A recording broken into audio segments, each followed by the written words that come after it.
All right, try again. Take 45. Welcome back to the Coast to Coast Catch Up. My name is Cannon Griner, along with my co-host Abe Elmore. We're just two childhood friends who grew up together and now live on opposite sides of the country. Abe and I started this podcast to not only catch up, but to catch up with others. And today we have a man who is a ball of energy. He's one of those friends that everybody feeds off when he's around.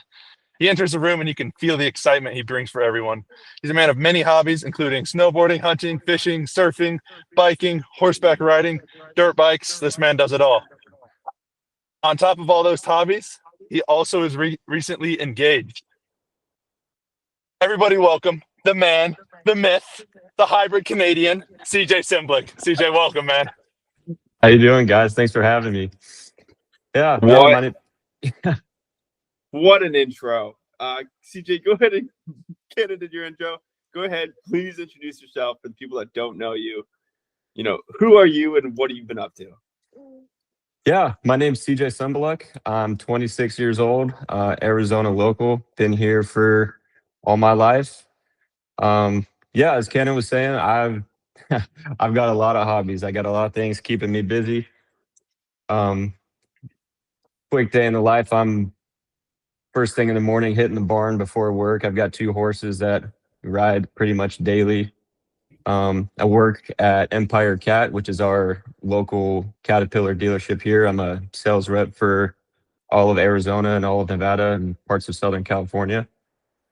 Outside of that, dirt bikes is another big passion of mine. We've grown that in our family ever since we were little, and then here we are now, just keeping it going.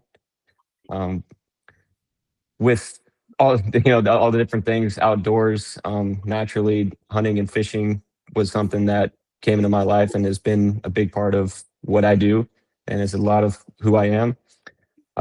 Actually just finished up a hunt late December. Had my first bull elk hunt, was happy to be successful in that. In prior years I've been drawn for other game throughout Arizona, Colorado, Canada, and just kind of been keeping the passion going and seeing where it takes me. Other things outdoors wise, I'm really big into fishing. Started fishing when I was really little.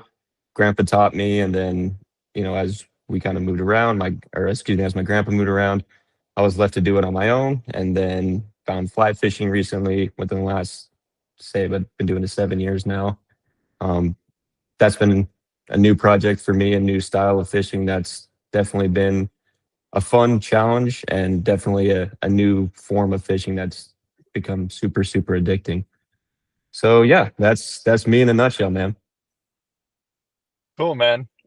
Yeah, you got. I was writing that out, and I was like, "Holy cow, this dude does a little bit of everything." I forget the horses even. Like that seems like a hidden side of CJ I barely even know. Like, in high school you were some like surfer kid. You had the long hair, you had all this, and then you grew up, and it seems like you're more of the cowboy side, and you go from one coast to to you touching everything, so that's cool.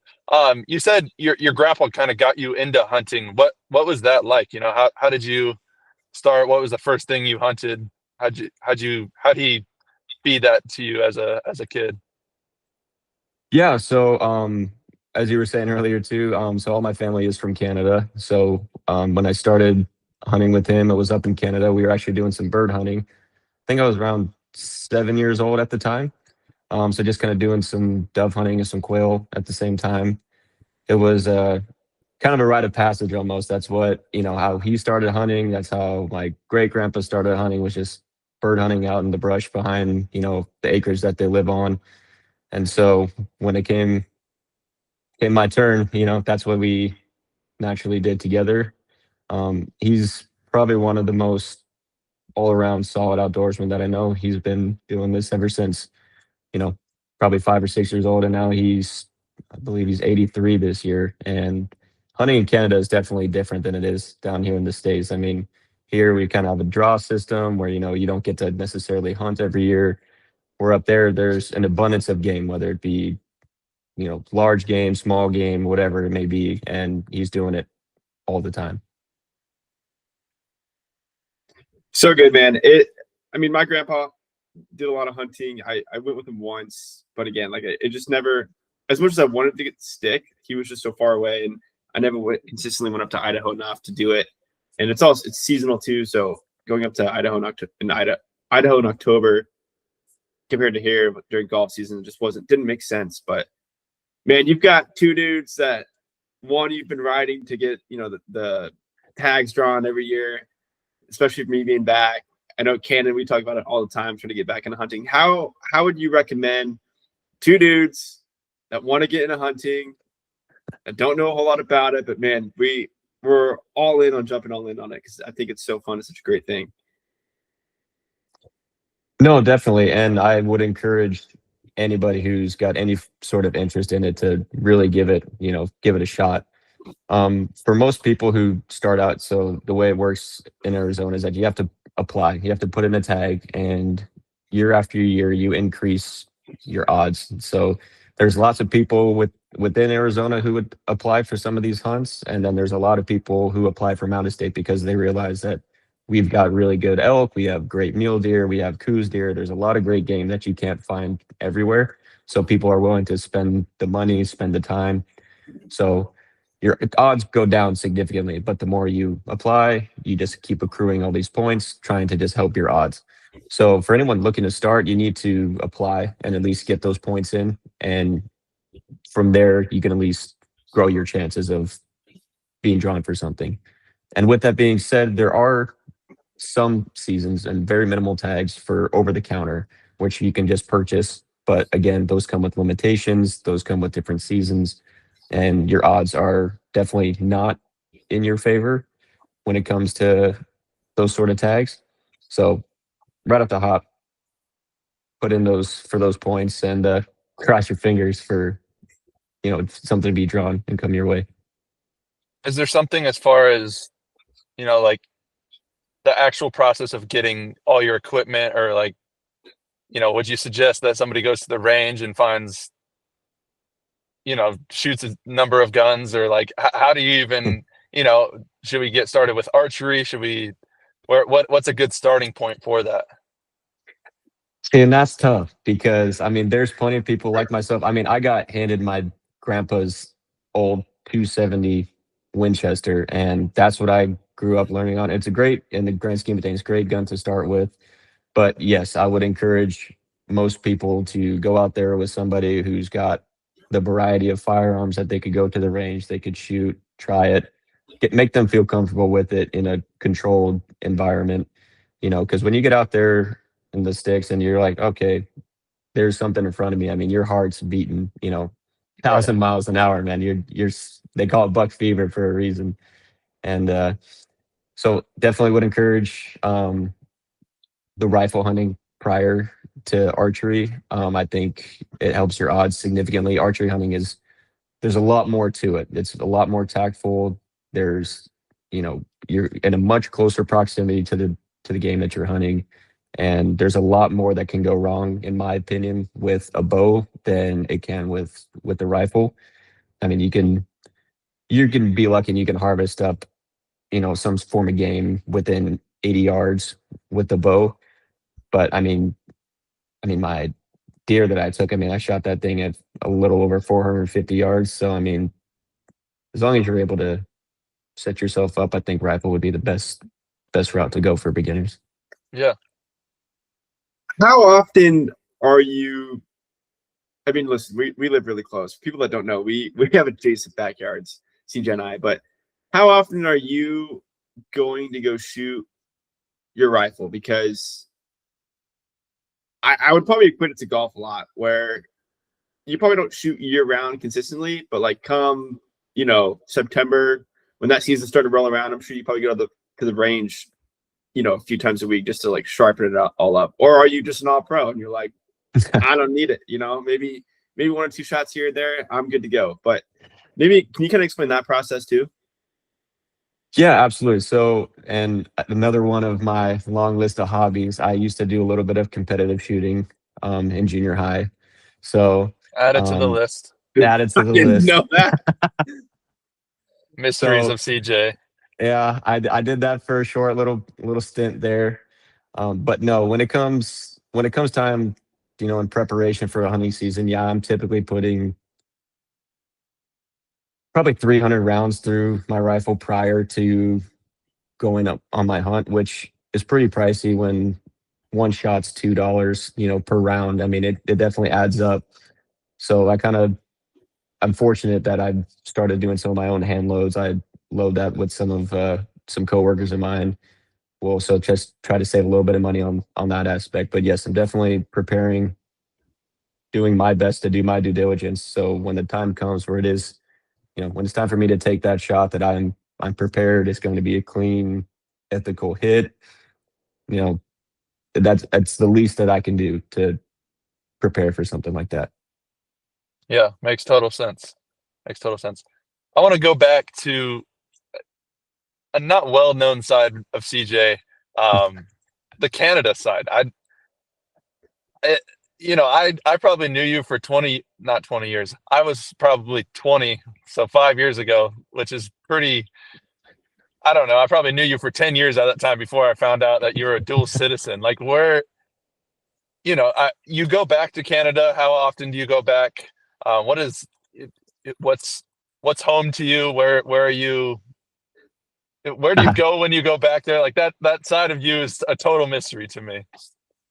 Yeah, so I have my dual citizenship. It comes from both of my parents, both being from Alberta. They moved down here shortly after college. Um, and with them both being citizens still, they were both on visas. They had me. And because of that, I still obtained the Canadian citizenship. I was actually born in Portland. I was there for all of 2 weeks before moving down to Mesa.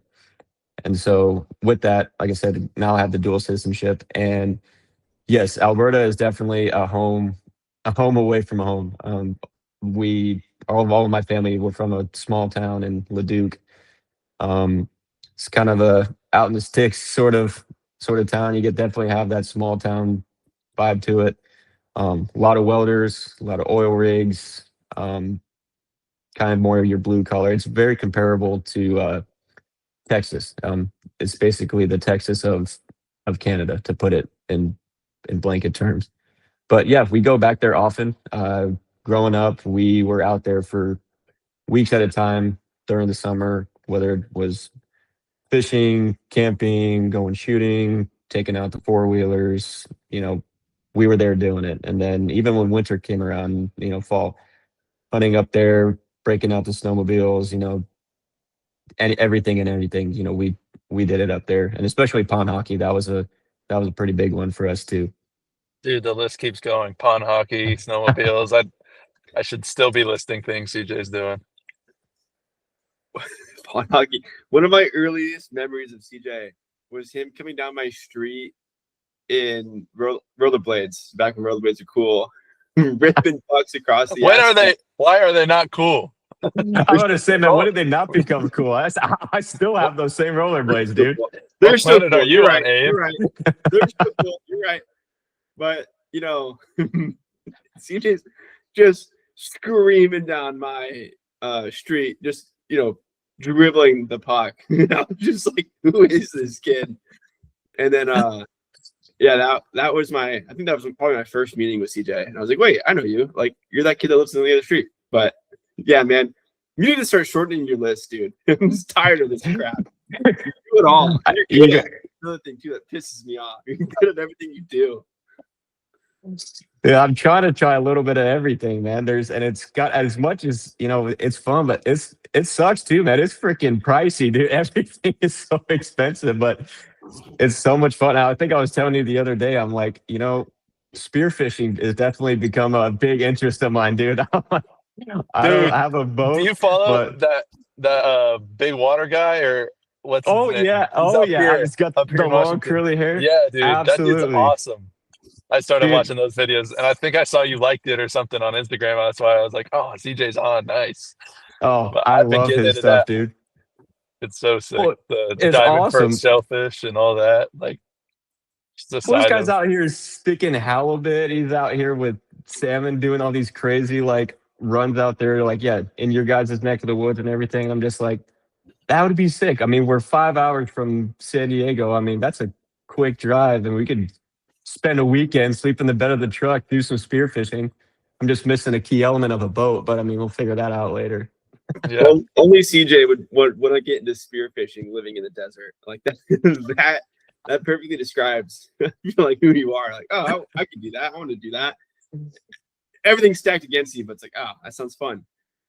Getting back on track, but man, I do want to go back to hunting, and it can also entail like kind of the Canada thing. But man, what have been some of your favorite memories or memories that stick out hunting and going to Canada or even hunting out here?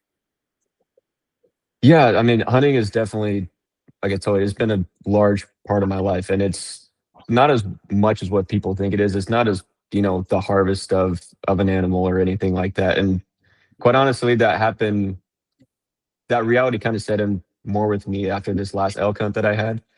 Um, it was too quick. My last elk hunt, just as a little backstory, I had been putting in for this tag for years. It had been nine years before I got drawn for this tag, and I spent weeks scouting up there. I mean, I put in a lot of time, walked a lot of miles, and was out there with my Onyx app, pinning everything. And I had pretty much names for all the different spots that I was going to go to. Had some few bowls, in mind, and I felt pretty dialed in, pretty ready to go into the season.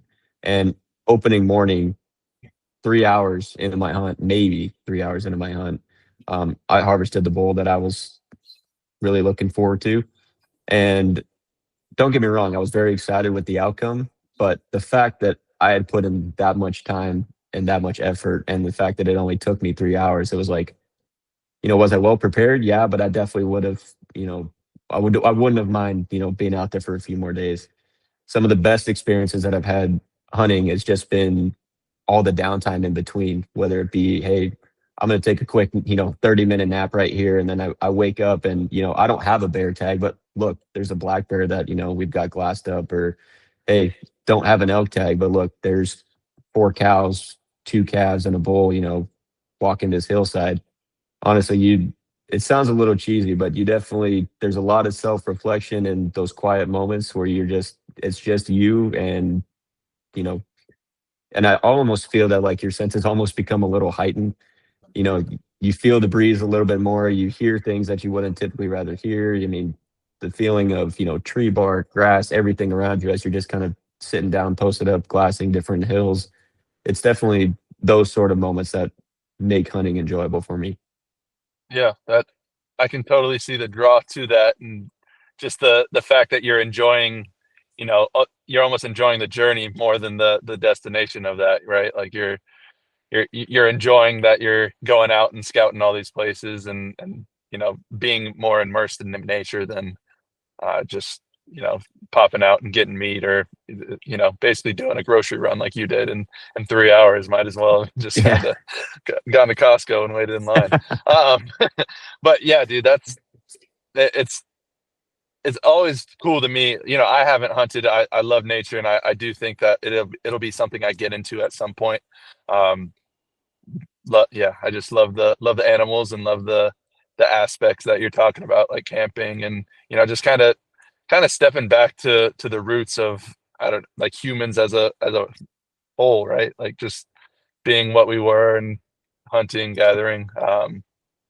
It's super cool. I don't really have a question about that, but um, what what has been some of your favorite hunts? It doesn't even have to be, like we said, the harvesting of the animal, but just the areas, or yeah, whatever your answer is for that. Probably my favorite hunt was my mule deer hunt that I had out in the Kaibab National Forest. It borders, it's northern Arizona that borders Utah. You are within, you know, five, 5-10 miles of Horseshoe Bend.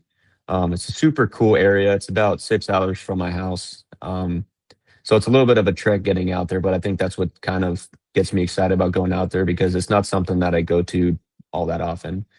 Um, but with that being said, what made that hunt stand out, and what's kind of special to me about it is that that was my first hunt that I did solo. I originally had planned for a coworker of mine to come out and join me. He had some last minute things come up. So he couldn't go. So I was out there by myself. I had my truck, I had my dirt bike, and my rifle, and that was really it. I slept in the bed of my truck. I had a few the freezer dried bag meals you just pour hot water on, and I was kind of just, it was simple, but it was enough to keep me comfortable, and it was really just the simplicity of it all made it really enjoyable. And like I said, as you're out there by yourself, it's a kind of a different experience. You're not, there's no one to kind of bounce ideas off of as far as strategies for, how you want to go about, the evening hunt, or hey, in the morning, should we start here? Should we start there? I mean, it's just you making those quick decisions and seeing how it plays out. Um, this again was another hunt that I had prepared for, not nearly as much as for my elk hunt, but definitely prepared for it. Went to the area, got the campsite that I was really hoping to get to. I got out there a day before the season started. Just was on my dirt bike, ripping the different spots of, where I thought were good glassing areas. Saw a few bucks that I had seen, weeks prior. Was feeling pretty good about it. And Friday morning, got up. There was obviously hunters in the area. Heard a few rifle shots go off. Uh, because of that, some of the areas that I had intended on going to, that they just kind of got blown off just due to the fact that somebody else was already in there. So my morning was kind of shot. It was pretty slow. And then evening came. I went to a spot that I actually didn't even track or try before. Um, just sat down, and right as I was getting everything ready, I remember I just kind of took a deep breath and closed my eyes. And when I woke, or not woke up, excuse me, when I opened up my eyes and just kind of started scanning, all right, this is 200 yards, this is 400 yards. I looked to my right, or excuse me, my left, and down the hill comes this, 3 by 3 buck moving down the hill, pretty good rate of speed. And he's getting ready to go into these thick aspen trees. And I don't know if you guys, have ever seen deer just kind of go into those things. I mean, they disappear. Hmm. You are not finding them. So it was a quick decision, like, all right, yeah, no, he's definitely a good, mature looking buck. That's one I want to go to, you know, ready, aim, fire, and, you know, down like a stone. Dropped them right there. Yeah, yeah, Oh wow. he dropped right there, and it was a mile and a half from where I was camped. So um, had my dirt bike with me still. I corded it up right then and there. I brought my dirt bike in, packed everything out of my backpack. Had to take a couple trips, just ripping back and forth. I was back to the truck around 9:30. Not gonna lie, that was a little. You go walk through the woods at night without a light on for a little bit, and you get humble real quick. You start hearing things. You start Right. so a little sketchy. I didn't charge my headlight as much as I thought I did, so that sucker went out. And so I'm Oh sitting there god. with my phone in my mouth like this, you know, quartering Setting out, it up. zipping everything up, and then getting on my dirt bike. And thank God that had a light on my dirt bike to get me back to the truck. But no, it was great. And then I had to string everything up. Bears are definitely very prominent in that area, so I had to make sure I strung it up. Few yards away from the truck, so that way I wasn't waking up to any surprises. But no, it was a very, like I said, doing it by yourself. It made it very memorable, and it was just a overall really great hunt. I love what you said there with once the sun goes down, right? Like things you have that race with the sun, how much can you get done before it? And then you lose that race, right? And again, we've all been there, again, you hear things, your head starts moving, at a rabbit sniff, and you're just like, oh man. But what kind of emotions, for someone that doesn't hunt, does time, like, what kind of emotions do you go through, right? I mean, does time speed up? Does time last forever? Obviously, you have that solitude. I think, almost everyone's felt that, some sort of solitude where you're kind of alone with your thoughts. And but what else? What else kind of goes through? What else does hunting allow you to feel that you don't really feel in a normal day? Yeah, I mean, taking a life, and that's what it is. I mean, it's a heavy thing. I don't. It's a very big deal. It's something that you got to take slow. Time definitely feels like it's standing still a little bit. You got to appreciate and respect. what you just did, and then now you're responsible for, you know, the care of this animal after it's gone. So personally, I always say a prayer after I, you know, have a successful hunt. You're successful or not, you know, always say a prayer. But after that harvest, I've, you know, said a prayer. You know, thank you for everything and keeping me here safely. I would, you know, I'm very meticulous when it comes to quartering out these animals. I don't want any form of meat, you know, to go to waste. Um, I know there'll be plenty of wild game out there that is going to, you know, eat the remains, but I want to take as much as I can because, you know, I'm responsible for that. Um, but no, it's an exciting thing to be successful, you know, especially for, you know, especially your first time. But I mean, for me, that feeling is yet to go away. I mean, whether it's, you know, my first time or it's my 10th time, that excitement is still very much there for me. Is there like a fist bump or like a like what? Initially, initially, dude, I'm fired up. I mean, I'm shaking like this. I'm fist pumping the air, dude. Yeah, I'm looking like a little kid, man, on Christmas morning. Like, Santa got it right, dude. Yes. Like, yeah, Yeah, I'm all fired up. there's a feeling I feel like that you do that and you realize maybe I do those things for myself. Like it's not a, Yeah. it's like more of a, I don't know. I've noticed myself giving myself fist bumps or, celebrating by myself lately. I'm like, yeah, that I guess that is for myself, but from the outside looking in, it looks like I'm trying to celebrate with somebody. But Oh that's yeah, funny. dude. And you're quiet all day long. So when I'm finally, I'm successful, dude, I'm screaming, dude. The canyon's filling. Everyone around me is like, "All right, good job, buddy. Now shut up, dude." Like, gonna hunt too. I'm like, I did it. I'm done. I'm tagged out. Yeah. No, I'm all fired up. Nice. And so what is that process like? So you put it on your back, you rode the dirt bike in, you slept out there overnight, and then what does it look like in the morning? So from there, it was a quick cleanup. I mean, loaded all my gear back in the truck. All the meat is in game bags, so put those over ice. Keep it. That's a big part of it is making sure that the meat stays cold. And From so, there, sorry to stop you, but the ice, is that something you already have in coolers? Is that something, you're driving home on the way home, you stop and get a bunch of bags, or how does that work? yeah, so both actually. So I had some ice in the cooler or before, just because I had some food and some drinks that I needed to keep cold. But after that, I mean, dude, I bought cheap brats. I had, some couple cans of beans. So I was like, all right, throw these in the back of the truck, threw my meat over the ice.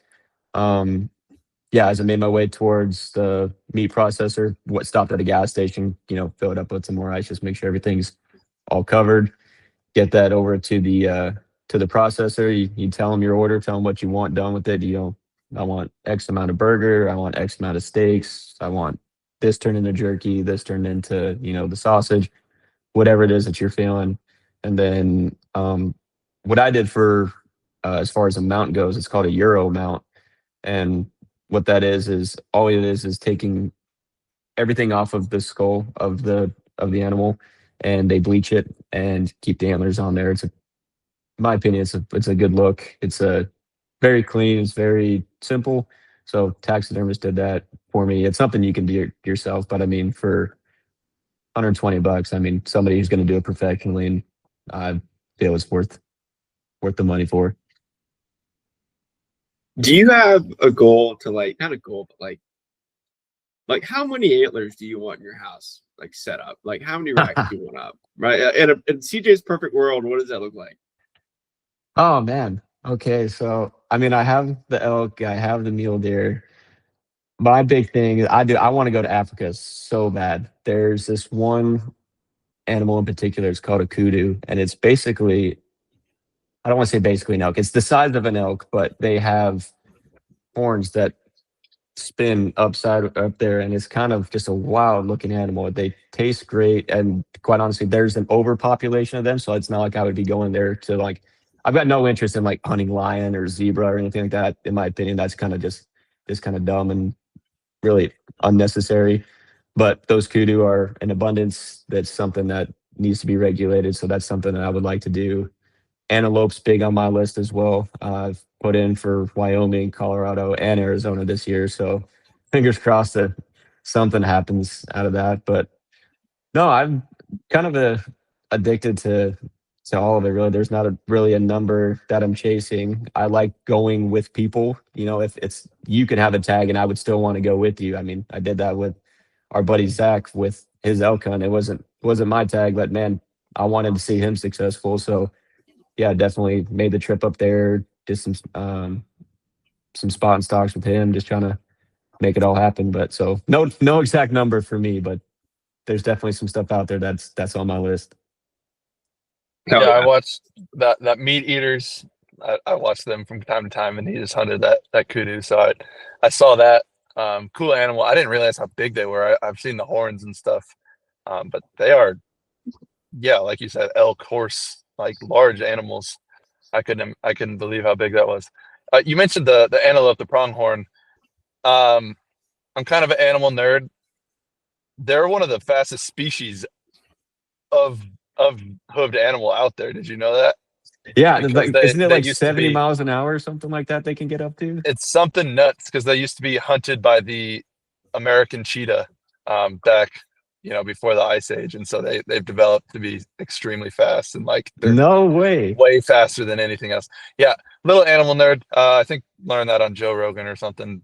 Maybe fact check me, but that's what I've learned. I thought that was a crazy thing. Are they hard to hunt, or they don't see you, so it's um, do they have a quick twitch?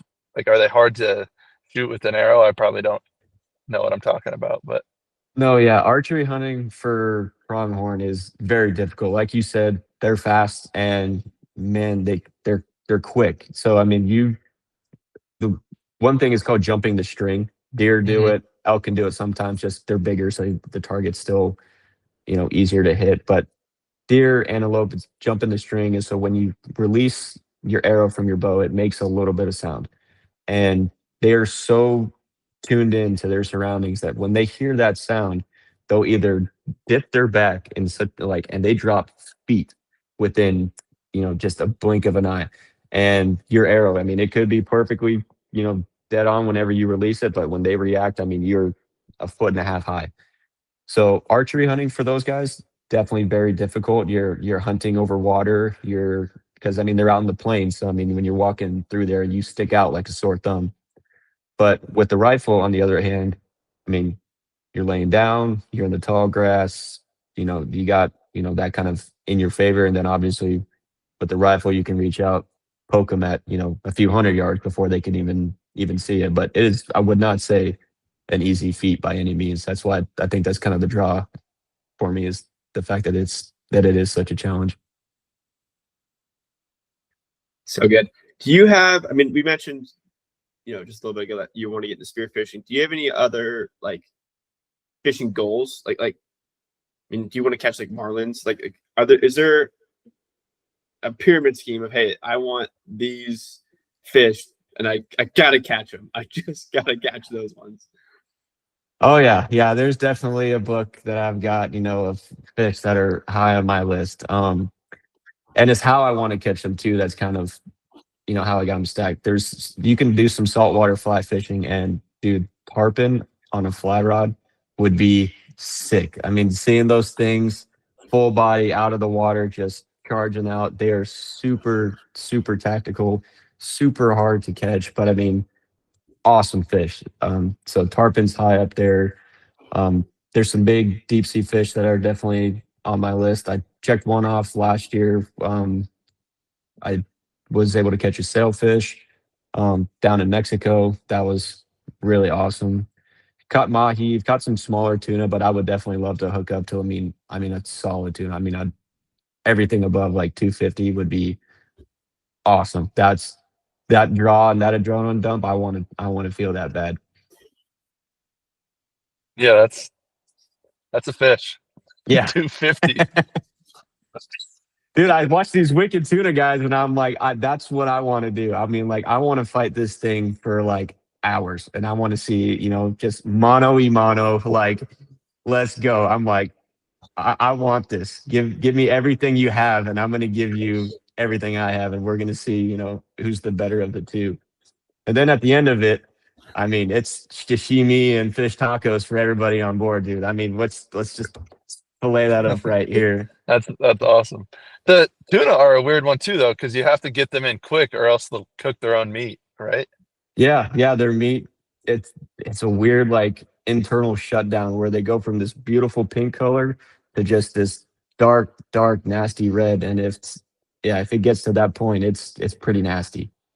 Yeah, that's again the animal nerd in me. Somehow I know these facts and just can spew them off on the top of my head.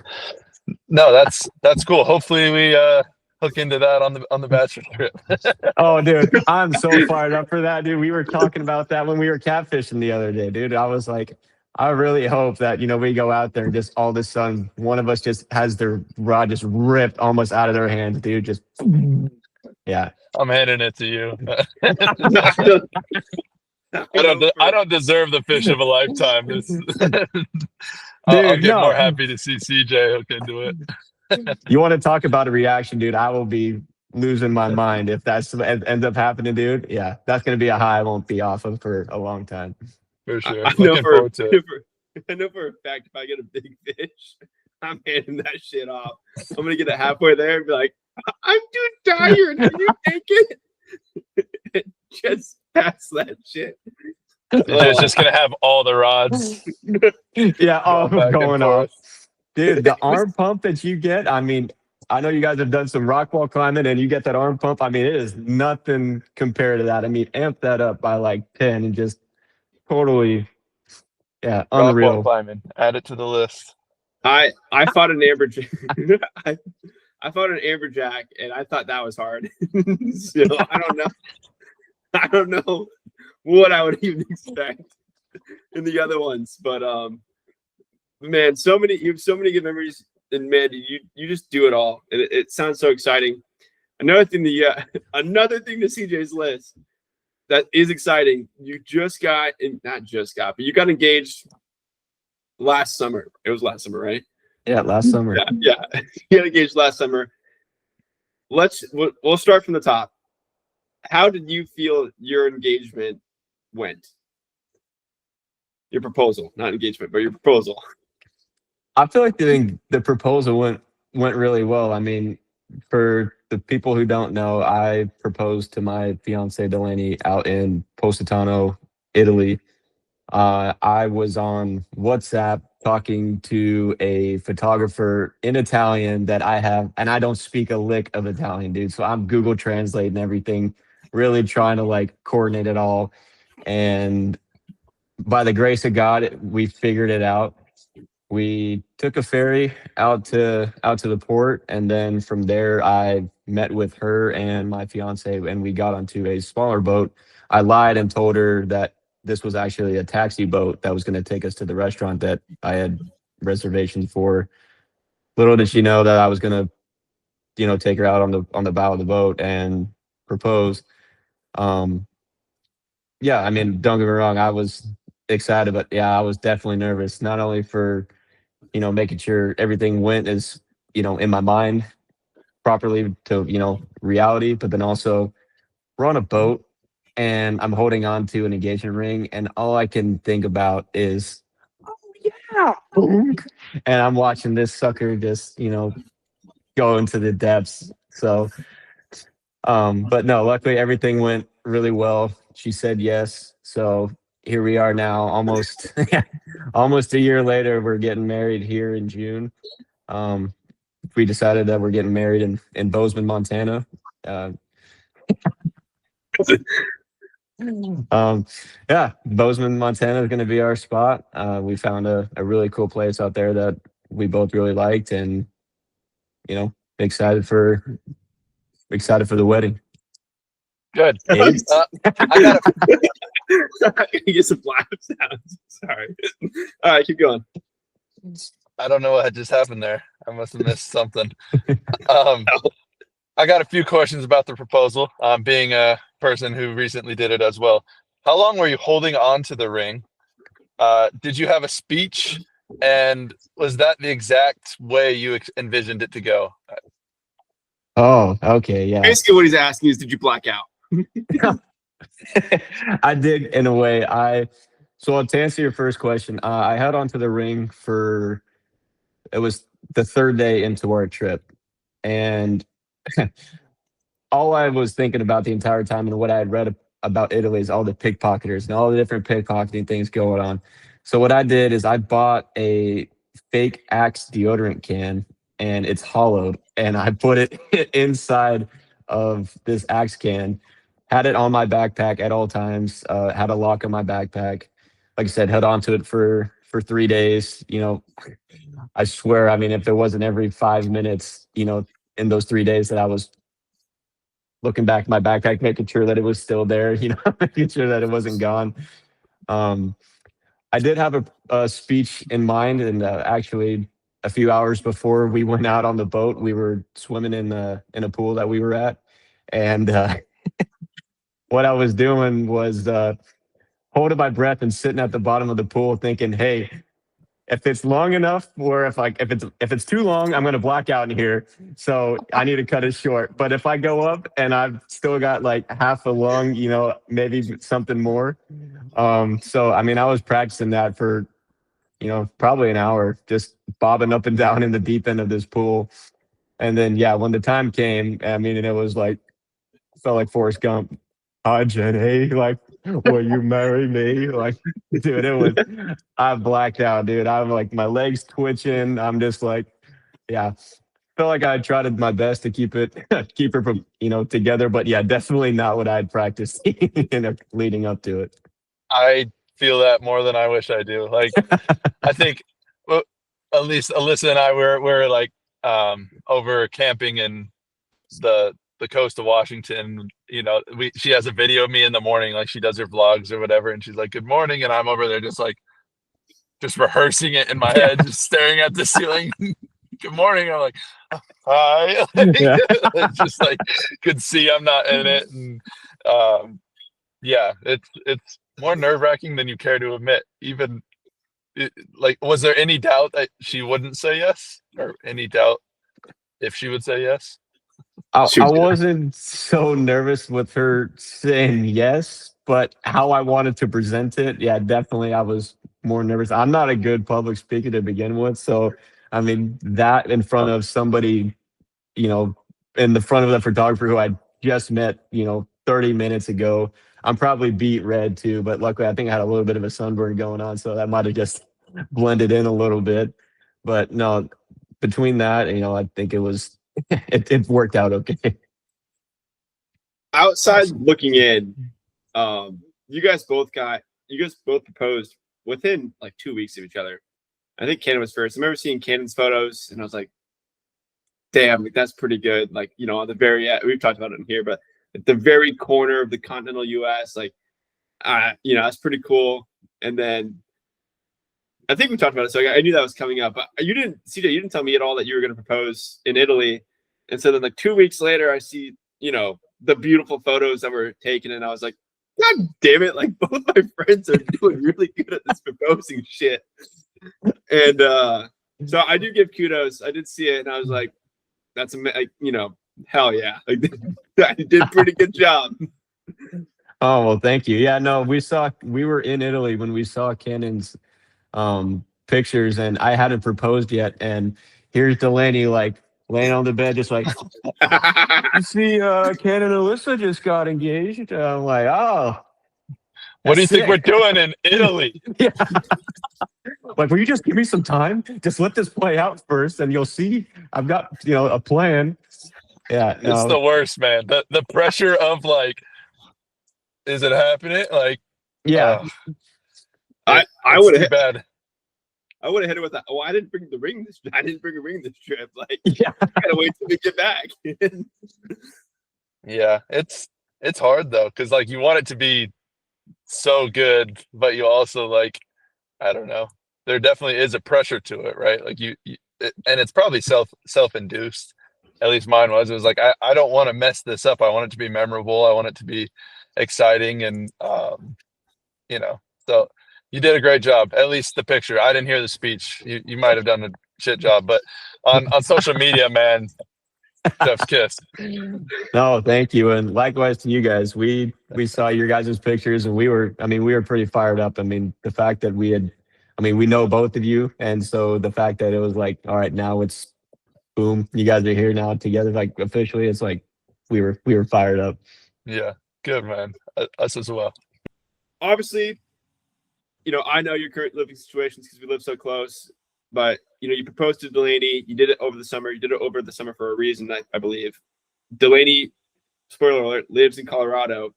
How has it been being engaged, living in two separate spots? I know you go back and forth, but talk to me like what that's been like, and how have you guys been tackling it? Yeah, so it's kind of a unique situation. She's going to vet school out there at Colorado State. She is just entered her second semester of her sophomore year. I'm fortunate enough that my job has allowed me to work a week remote. So I leave the Friday, after work. I'm up there that night, have the Saturday, Sunday week through, and then the weekend on the other side. So it's nice. I get to see her. A lot of the time, she's busy with school. It requires a lot of her attention. So there's a lot of time I'm finding myself going fishing by myself and just giving her space. But then at the same time, we get to have dinner together. We get to, we wake up, we go to bed together. We get to share those things in between, and it's definitely moments that I'm, thankful for. Um, it's definitely different not having her here. We used to live together, full time prior to her going to school. It's definitely quieter. Pantry is a lot less full, but you kind of learn to adapt to that a little bit. Um, and but I'm, like I said, very grateful to the fact that I get to go and see her as much as I do. FaceTime is a wonderful tool, and the flip side of that, I mean, I don't have a honey-do list when I come home. So I mean, I ride my dirt bike when I want, and do the things that I want to do at the drop of a hat. So I mean, I guess can't say it's all bad. There's pros and cons to everything, right? Huh. She's a vegetarian. I'm sure you have a little more manly food in the fridge when she's not around. Um, yeah, it's an interesting situation. What struggles have you found yourself going through with that? Or, what you kind of mentioned the good, but what has been difficult about that, or has it all been a breeze?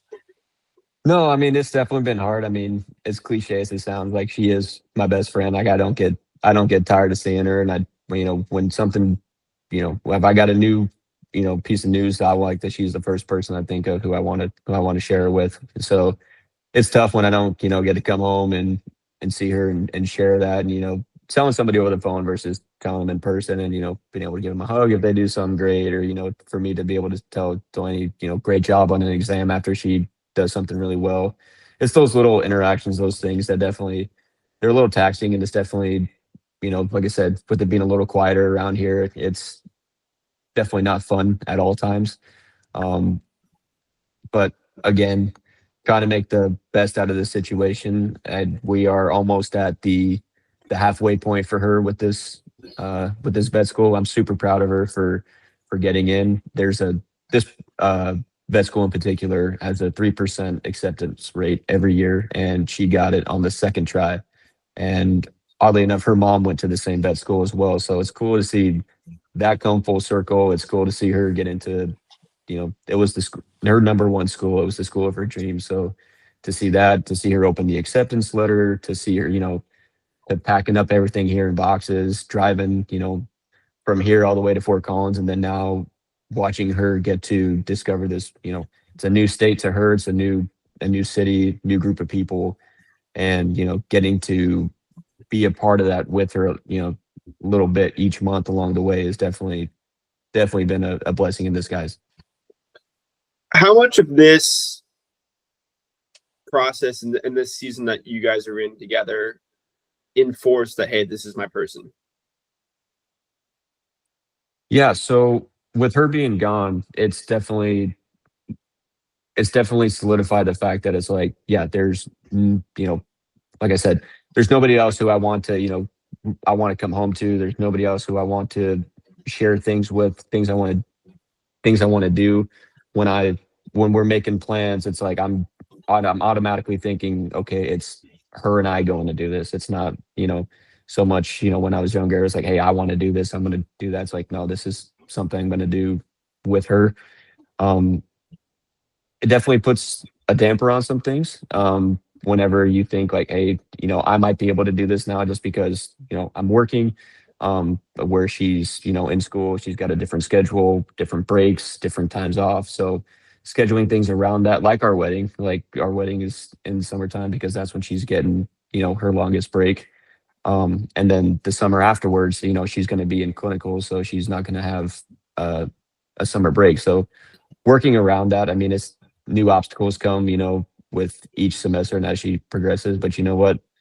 The way that her scholarship's set up is, she gets to work, or excuse me, she gets to go to school out there, get to pay the in-state tuition, and then the only thing that she's required to do after the fact is come back to Arizona and practice for 4 years. So that's the only reason why I'm not out there right now. I mean, if she was going to, if that whole loop at the end wasn't a thing, I would probably been moved out there with her. But the fact that she's gonna move back and then my job allows me to go back and forth, it was a pretty easy decision to just say, hey, we're gonna continue with this. You'll be back here, sooner than you think. I mean, it's really kind of hard to believe that, her second year is almost over. It feels like yesterday, really, that we were boxing everything up and putting everything in that truck and loading it up. So just kind of letting the journey and everything, let it all run its course, and it'll be over before you know it. Yeah, it's an interesting. I guess I never thought that you could have followed her up there. I didn't make this decision with you. I wasn't involved in this discussion, but it didn't even cross my mind. Like, yeah, you could have followed her. Obviously, you had a good job that you enjoyed, and it gave you a good split. But if it weren't for the deal that she was to come back to Arizona, do you think you could see yourself living up there long term? Absolutely, yeah. I have a really great time out there in Colorado. I very much, like as we were talking earlier, I love the outdoors, and it's a whole different, environment, whole nother world out there. The um, things to do are just sort of endless. I mean, wintertime out here, I mean, we have some snowboarding. It's not the best. I mean, but you go out there and it's next level. I mean, and it is so much fun. And then fall comes around there, there's, I mean, fishing's all year long. There's hunting. I mean, we both love hiking and we both love camping. That's something that we can do again throughout all different times of the year. Fun little just things like that outdoors that we would really enjoy, and it's something in a different scene that we don't get here. So like if Delaney was staying up there, I definitely would have followed her up there and made that, a new home. Yeah, makes sense. I have another question. As far as the timing for getting married, what made you guys decide that, this was the year, like she's still in school, you guys are still doing the long distance. Why this year for the proposal? So this upcoming June, we will have been together for 7 years. So shortly after, right after I proposed, I mean, or excuse me, it was a little bit Damn. before I proposed. A little bit before I proposed, it had been 6 years that we had been together. And quite honestly, it was time to shit or get off the pot, to be honest. I mean, there I knew she Did she was give you that speech by chance? Did she give you the shit or get off the pot?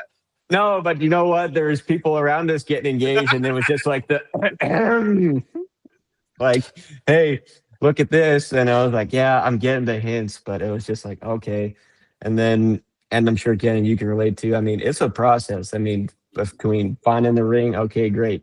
Check that off the list. Find a place to propose, check that. It's like, I mean, it's tough. So I was ready to do it. We had initially talked about going to Europe prior to the idea of me proposing. Um, and then it just kind of worked out that way that it was like, hey, we're gonna be in Italy. It's like that's a pretty decent spot to, pop the question, let's get this, you know, let's get this all in place here. And then, you know, Let's get this over with. God damn it. no, she deserves the ring. I mean, she's been with me for a long time through, I mean, right at the end of high school, all through college, into me getting this career that I'm in now. And so, yeah, it was definitely time. Long overdue. Cool, man. Well, super excited for you. Yeah, thank you. I'm super excited as well. A lot of the planning for the wedding is I want to say 85% of it's done. There's a couple handful of things, but if I'm being completely honest with you guys, I haven't done jack besides just pick out the suits for you guys. It was like I was responsible for. I have to go buy a wedding ring, and I bought one.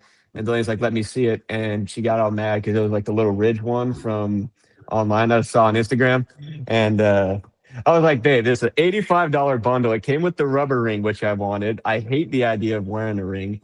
And she was like, "No, you can send that back, and we're gonna." So Hunt's still on for that. She has to pick out stuff, and holy crap, dude! I had no idea how much shit went into a wedding, dude. I was down to elope. I was down to just be like, "Hey, buy the dress of your dreams or whatever. We'll elope somewhere." But no, she wanted this full out wedding, and don't get me wrong, I'm excited for it, but I'm I'm also ready for this planning to be over with too. Enjoy it. Stop. It will be a good time. I'm obviously looking forward to both of your guys' weddings, but especially no, I'm just kidding. But no, it'll be a good time, and you guys are really having two completely different weddings, and I think that's so cool. And I think both weddings fit you guys very well. But are you still bringing up umbrellas, CJ? Is that something that you have to do? Oh, good lord, dude! All right, for those who don't know, I proposed. We get home, and the first thing she buys is these freaking umbrellas off of Craigslist, man. And I'm like, what the hell are you doing buying umbrellas for? Well, just in case it rains. And she didn't buy like, five or, no, like 40 freaking umbrellas that we have sitting in the garage now. She's like, no, it'll be great. It'll be fine. So, not that I want it to rain, but I'm like, it better freaking rain so we could get some use out of these damn umbrellas, dude. And this was right after we had the conversation of like, picking out a budget, what can we do? Where can we kind of make our money go the longest? And she's like, I got an idea, freaking umbrellas. So yeah, no, that was the kicker to the start of this whole wedding planning thing. Sounds like you put too much money in the budget. Yeah. Must be nice. No, and to your point, Abe, I'm super excited. The fact that we're both getting, married this year, it is definitely two different, two different scenes. I'm super fired up for Mexico. The idea of, you know, it's so fitting with the fact that, as much traveling as, Ken and Alyssa have done, where they've been and everything else, and to now find a place where it's going to draw some of these people, out to do some traveling. Some people, I mean, as close as we are to Mexico, some people going to this wedding, they've never been. Then, so the fact that with this wedding is drawing out, some more people to experience some new things, different cultures, different country, everything is going to be awesome. Yeah, it should be a lot of fun. I selfishly have been trying to put a footprint on both of you guys' weddings in the planning process. I don't, especially CJ's, because I would text Delaney like, "Hey, is there going to be a PowerPoint? who's then in charge of the PowerPoint?"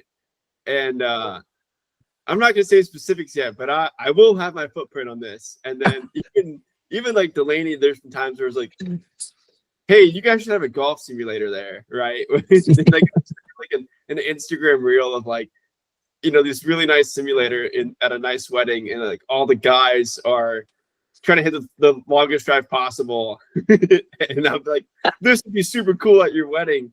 I don't think that's going to happen, but it has been fun. Obviously, I'm not planning a wedding, but I do like to give my 2 cents and things that I think would be fun. Ken and I haven't done it with yours because you guys are basically done with whatever you guys are doing. But we don't need Abe Elmore's input. I'm about to say his stamp on your wedding day. Good Lord. So something I gotta do something. I feel like I gotta help out. It's a lot planning weddings, man. I'm just trying to take a load off your shoulders. Throwing wood in the fire.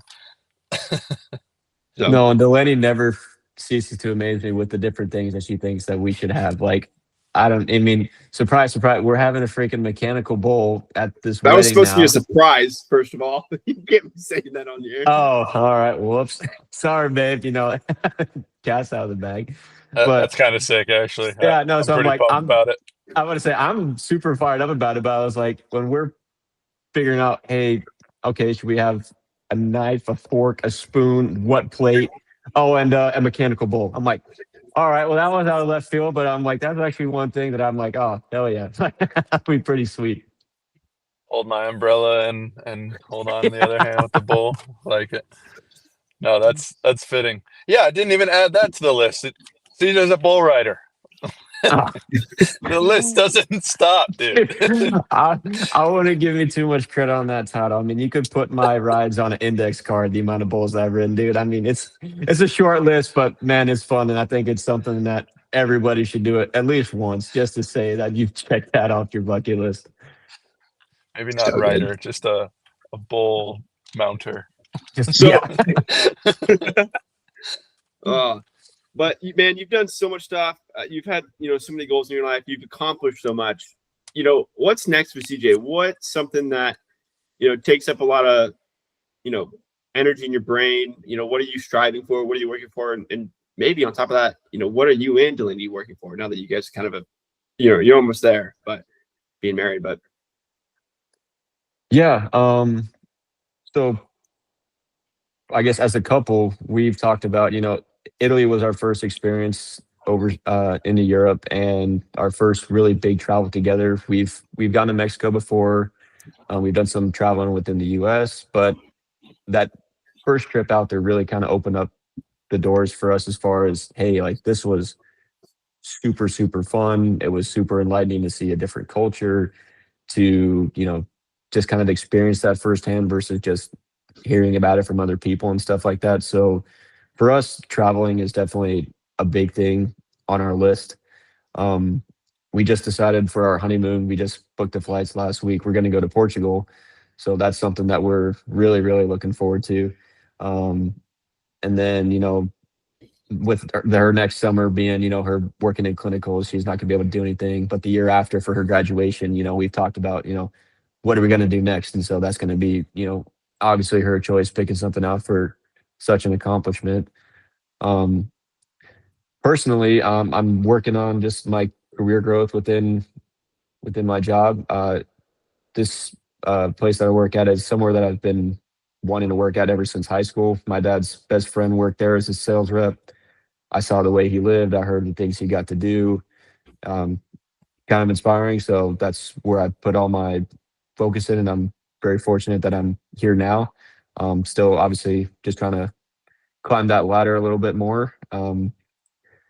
The idea of a family in the next, few years is definitely something that we've talked about. Delaney wants to graduate school first, obviously, and then, maybe work a year or two. So that'd put us at, the 29, 30 range, which I think sets us up, in a good spot. It gives us time to do things, you know, together, as a couple, and it gives us, the chance to grow in both of our careers, and then to make that jump into starting a family is definitely something that we are excited about the opportunity for, and just kind of, that next phase in life.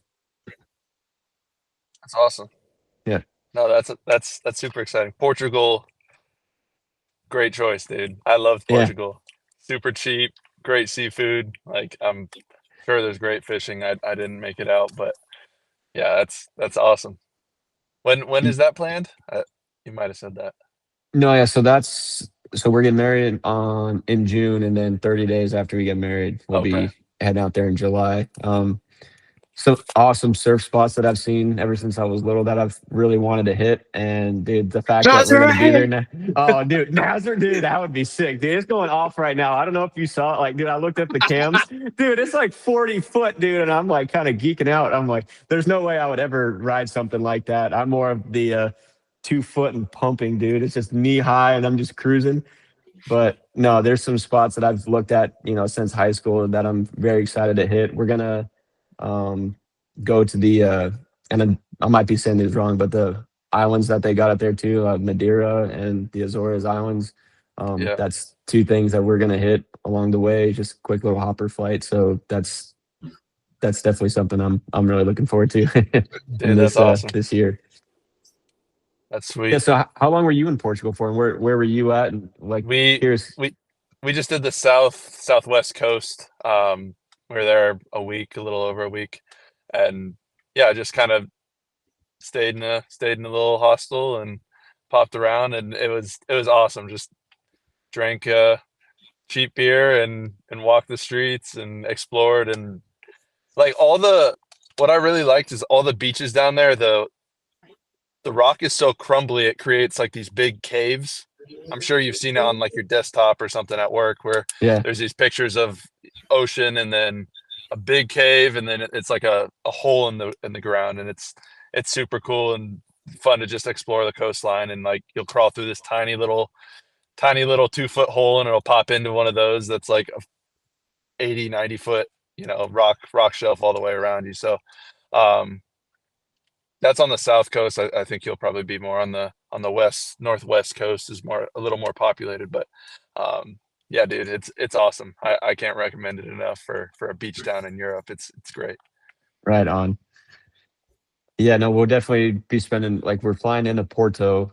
We heard flying into Lisbon right now, there's some travel things going on that are a little different. So we heard that Lisbon was a little bit of a, you know, a little bit difficult to get into. So we're flying into Porto, just a little bit further north, and then we just saw there was quick train ride. I mean, 2 hour train ride along the coast to get to Lisbon, and then just kind of save ourselves that hassle, and then see other parts of the country that we would have rather seen had we not gone there instead. So yeah, definitely excited, looking forward to it, and definitely excited about the cheap beers now, especially doing the dude, we've been doing dry January, and man, this sucks, dude. I hate it. It sucks so bad. I'm not like, don't get me wrong, I'm not like an alcoholic or nothing like that, but I mean, we've gone snowboarding this month. We've done some fishing, and then I've been hanging out with Abe, having some bonfires and stuff like that in the backyard. And it's just like, you want a water? Like, no, I don't want a water. Like, this is lame, dude. Like,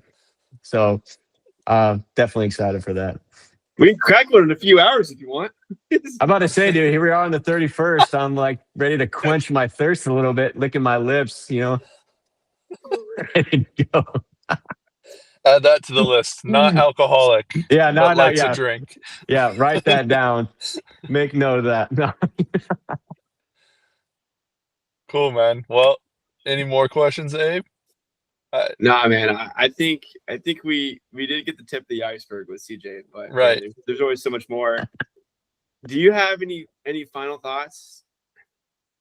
Anything you want to say to maybe your future self, or Yeah. we'll likely have you back on at some point, and so something you can reference and kind of pinpoint this time in your life and like realize how special it is, and what you're thinking about, and maybe throw some predictions out there as well.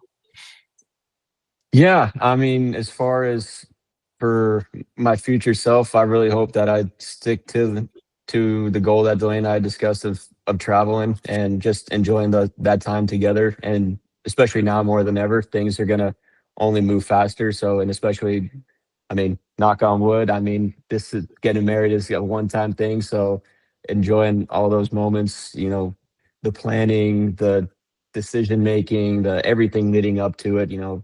Really soaking up all that time, because it's going to be, here and gone, before you know it. Um, as far as for anything else in the future, I'm excited for the different things that we already have planned. Your wedding, other trips that we kind of have going together. We got California together next month that I'm really looking forward to. So I mean, there's a lot to be grateful for and a lot to be excited about. So I can't wait to look back on this moment and have lived through those moments that are in the future now, and to just kind of relive those memories that we make. Yeah, man, that's a good answer. Well, we appreciate having you on. Always good catching up with you, and I'm definitely looking forward to seeing you down there in March.